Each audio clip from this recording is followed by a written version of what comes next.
Too much play in terms of Ellis Short. He wants to sell the football club. He's an absolute owner, and a huge amount of criticism been levelled at this. It's been too much for me, because I think as a player and a manager, you've got to detach yourself away from that. And you've mentioned there, you look at the quality of players in that squad, that they're underachieving that group of players. So you've got to ask yourself why different managers have gone in there and haven't been able to get a tune out of them. Now, why is that? Some decent managers as well. Chris Coleman, who I regard highly, he's kind of intimated Kev on a couple of occasions in terms of maybe the attitude of a core group of players in there, maybe the more experienced players, the players on those big wages, in terms of maybe their commitment to the club and around the dressing room. So there must be something there. Because if they're focused and they're at it and they're given the kind of commitment that you would expect, the individual quality and the experience they have in that squad, you wouldn't expect it to be there. So there's a problem there in the dressing room. I'd still be optimistic. If I was Chris Coleman, I'd be hanging around. I wouldn't be looking to get out, and I'd actually stick with him, Chris Coleman, because that football club, Kev, that's a huge football club. Honestly, God, I was only very sure. I wouldn't. You know, so I'm a big Sunderland man. I was there for 9 months, but I thoroughly enjoyed my time there. I enjoyed the club, the people, the supporters. It's massive, and people were criticising, why is Chris Coleman going to Sunderland? Are he struggling in the Championship? But I couldn't, straight away I thought, I can understand it. Yeah, that's a massive football. If you can turn that club around and get it going, get a bit of momentum, get that mojo back around the club, the sky's the limit for that football club. So yeah, dark moments at the moment, but still for me potentially a bright future. I think the problem being as well, Kenny talked about moving people on with a beat, sky high wages. They're actually paying massive Championship wages as it stands. League One wages, it's just off the scale. So that's the thing. And they don't seem to put in certain clauses. Rodwell is on 40 grand a week next season in League One. The average salary is about but he was on 70 this season, hasn't he? He's been on 70 this season, so it's just crazy. Yeah, so Sunderland are about to drop out of the Championship. It's been confirmed as of last weekend, and into League One. To discuss their demise over the last number of years, I'm delighted to say we're joined on the line by George Caulkin of the Times of London. Morning, George. Good morning. Thanks a lot for taking the call this morning. A defeat to obviously Burton Albion last weekend was the one that finally did for them to confirm their drop. I read that Darren Bent goal from last weekend described as the final wound of 1,000 different cuts, which I thought was a nice line. Can you give us a bit of a sense as to what some of those cuts were and how Sunderland have found themselves in this position?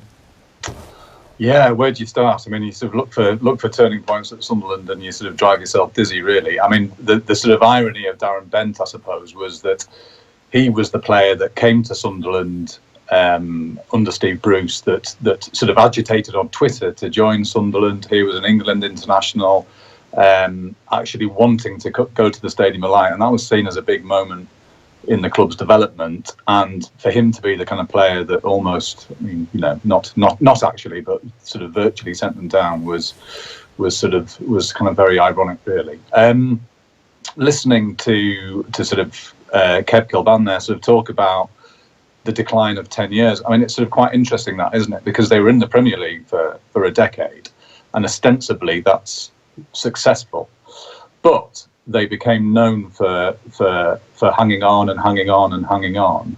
And they also sort of almost, so that almost became sort of part of Sunderland's myth and identity was hanging on.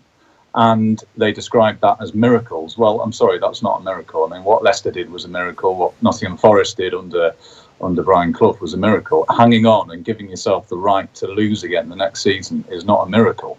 But they sort of almost believed, I think, in their own sort of sense of mythology about that, and it gave them the excuse just to go launch themselves on the same cycle. I mean, you know, the number of managers, 11 managers, whatever it is, over the last 10 years, each of them coming in with different ideas, wanting new players, those same players not having the chance to settle, be given a system or tactics that they can sort of understand, and then the cycle beginning again when it failed, which it sort of obviously did. So this sense of failure has been entrenched for a long time now.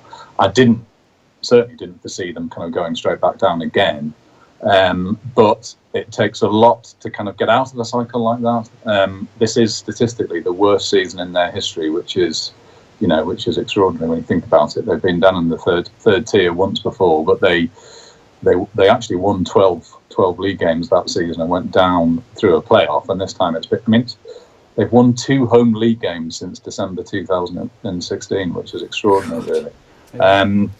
So although there's this kind of narrative of thousands of fans not turning up. I mean, I think the more extraordinary part of it is those that still do turn up. Yeah. And I think that's why Sunderland, although it's a very dark time for them at the moment, they will always still have hope and potential because of the number of people that still care about the club, because of the number of people that still go.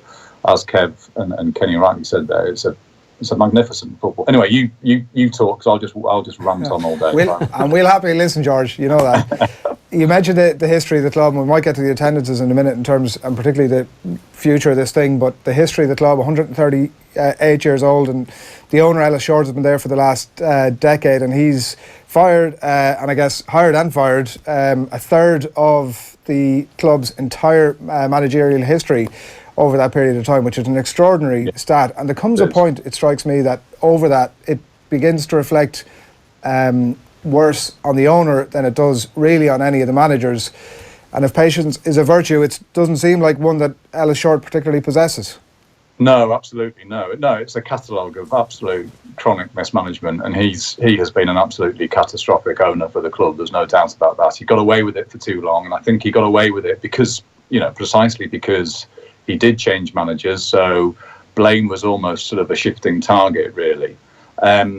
But sort of even worse than that was that there's never been a plan, or if there's been a plan, they've never stuck to it. They haven't stuck to it for more than a few months. So, when Steve Bruce comes, Martin O'Neill comes in, okay, so the experienced manager doesn't work, and in inverted commas, so then they bring in a young coach with a director of football. That was Paolo Di Canio. I love that quote from Martin O'Neill, that managerial charlatan he called him not long after taking the Republic job. And then that didn't work, so then they go for something else.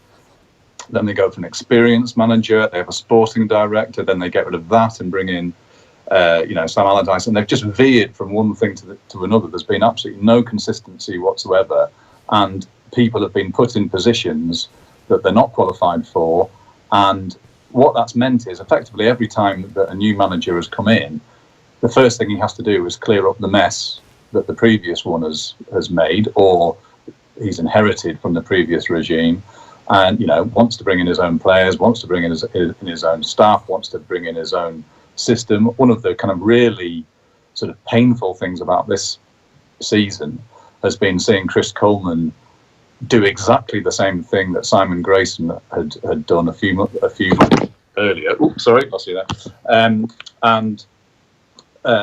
Going through the same sort of tactical mistakes, and fans can see it and journalists can see it, but Coleman sort of has to do it because he's going through every single playbook he's got in order to try and get a result or a response.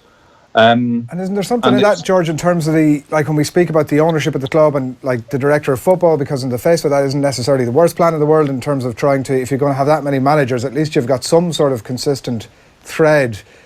Even in terms of the transfer policy of the club, I've looked back at it over the last 10 years, and the standout players who were in the top of their form who've come into that club are not many. You mentioned Darren Bent, Mignolet, Sessegnon, John O'Shea did his bit, Marcus Alonso, Defoe did brilliantly. The list of players who've been on the polar opposite end of that are many. It seems as if, even outside of the turnover of managers, that constant thread of somebody, ideally the owner of the club or a football director who could have oversight and can say to Chris Coleman, listen, you're doing the same thing that Simon Grayson did, we need to do things slightly differently, is sadly absent. Yeah, and when they've gone down that path, it hasn't been a success. So they brought in, Roberto Di Fanti at the same time as Di Canio, and he brought in, I think, 14 players, and they were disastrous. It was disastrous, and then he left, and Lee Congerton came in, and I got to know Lee Congerton kind of fairly well, but he was the person that signed Jack Rodwell, and sort of told me at the time that they were signing a future England captain.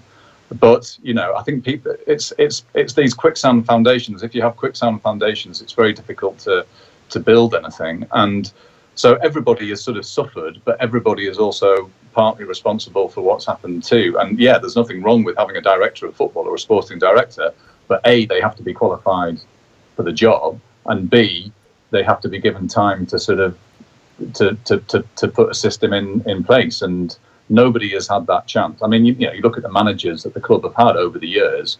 whether it's Steve Bruce and Martin O'Neill, Allardyce. You know, there have been some very good managers there. David Moyes. It's not to say that they were at the peak of their powers when they came to the club, but they can't all be wrong. And there's only one, there is only one sort of common thread amongst everything, and that is Short's ownership. And he keeps the club ticking over in the sense that they're still in existence, but he's absolutely turned his back on them. Well, are we getting to the point, George, now where you can talk about slightly trivial matters, that is the managerial revolving door and the fact that they're going to be playing their matches in League One next season, but they'll still be playing football matches. But are we now looking at the possibility that the actual future of the club is now in jeopardy a little, because he's losing $500,000 a week, can't get someone to take the club off his hands? Eventually, he is just going to decide, I cannot be sticking with this anymore, and I'm just going to cut my losses and get out of here without getting somebody else to take the debt off me, which is what he wants. Like, when do we arrive in that area where the very existence of Sunderland as a football club is actually in danger? Well, I don't think we're at that point yet. And certainly, the chief executive, Martin Bain, has said this week that administration or anything like that is not a threat. That's not part of the agenda, and that kind of Short is committed to the club in that sense. And I mean, I don't get. I mean, this descent has been so sort of rapid and so headlong that, of course, you have to have that kind of stuff in the back of your head. Obviously, the debt is so high, but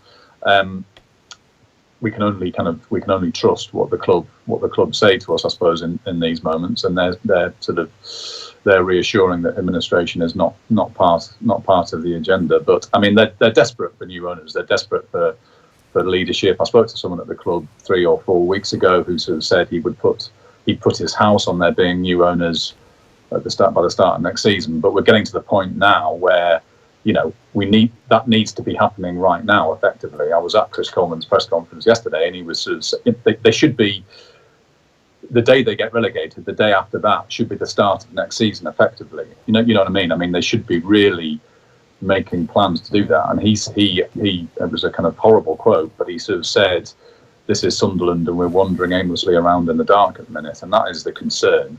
There is an opportunity next season to win matches, to be the biggest club in the division, to reinvent themselves, but they need a change in ownership in order to be able to do that. Yeah, I mean, to have no plan at this stage is really frightening. And he's indicated that he might stay on as well. George, I wondered, we spoke about earlier on, about 10 years ago, I'd spent a few days around the area, and it was the time just after Ellis Short had come in. Roy Keane was manager, Niall Quinn was chairman, and Niall showed me around the club. The spirit around the place was unbelievable. The spirit around the city was unbelievable. It was tangible. There was a real connection, a proper tangible connection between the club and the city. I wonder, you touched on it earlier, but if you might expand on it slightly, a city that's going through its own troubles at the moment, I wonder what that relationship is like at the minute. Well, it's stretched to the point of translucency. I mean, I think that is the key. I mean, Sunderland should be an absolute beacon of the region. It should be a beacon for the city. It should hold up everything that's good about the place. And at the minute, it's everything that's worse about the place. It's funny, actually. Chris Coleman said yesterday that they'd actually done a Player of the Year awards ceremony this week, which obviously is kind of cringeworthy. And he sort of said they went, and that the players got a good reception from fans and things like that. They're doing these events, and they're being lifted by the fans, as opposed to fans lifting as opposed to them lifting fans. It's absolutely a reverse of the usual relationship, where it's the city and fans who are the best of Sunderland, as opposed to the club itself. I mean, no, you're right. I mean, I should have mentioned Roy before. I mean, I was around obviously reporting on the club when Roy and Niall were there, and Roy was absolutely what the club needed. He lit a spark under the city, all those sort of characteristics which we know so well, that sort of ferocious ambition, that sort of absolute refusal to sort of accept excuses, was just exactly what Sunderland needed. They needed somebody to sort of raise their heads and look upwards, and that is absolutely what they need now. And of course they had that at the same time as Niall, who was able to sort of articulate what, despite being an outsider, was able to articulate what Sunderland means, what Wearside means, what the North East means, and put it into some perspective. And they've had an absolute failure of leadership.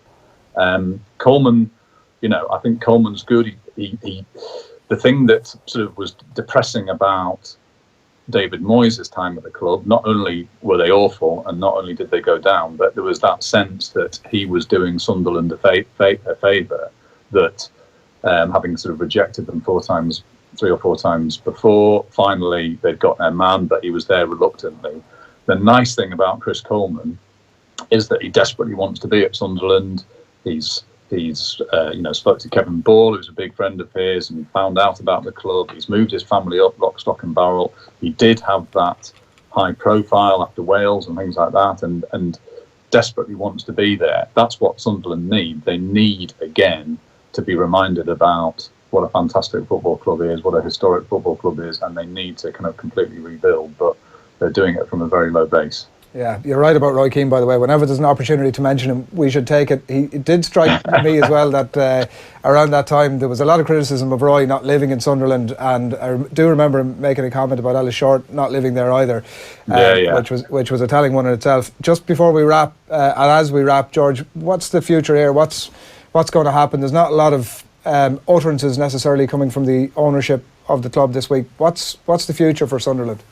No, we haven't heard anything from him. Well, that's the $1 million question. I mean, I know that that sort of interested parties in the club have been kind of shown around and looking around, but we don't know who they are. We don't know what their sort of motivations are. Is Niall Quinn one of them? He's definitely been mentioned.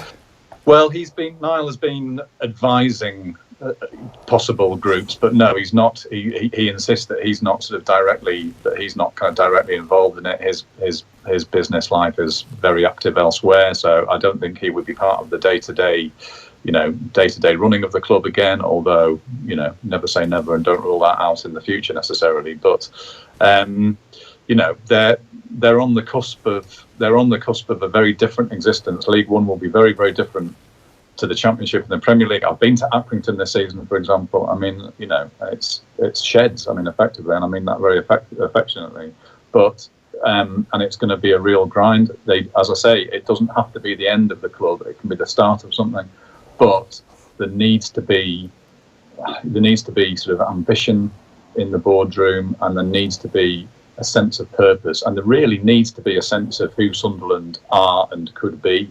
It's not enough to be clinging on. Sunderland, I mean, nobody has a divine right to anything, but as the two lads said earlier, Sunderland is a magnificent football club. It really is. It has the potential to be something special, but they have to first remember what they are and what they could be, and clinging on. Sunderland should be about more than just clinging on. Yeah, they probably need some of the leadership of that man over your right shoulder there. George, thanks a million for taking the call this morning.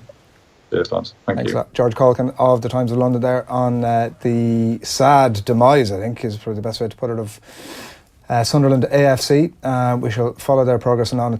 They were at one point obviously everybody's second team in a way that Burnley are slightly, maybe not quite to the same degree. I mean, Niall Quinn and Roy Keane were involved, so obviously there was that little extra wrinkle that we don't quite have at Burnley. For those who were listening on offtheball.com, it was a photo of Bobby Robson over George's right shoulder. And they could do with the brilliance of Bobby at his best to try and dig them out of the mess they're in.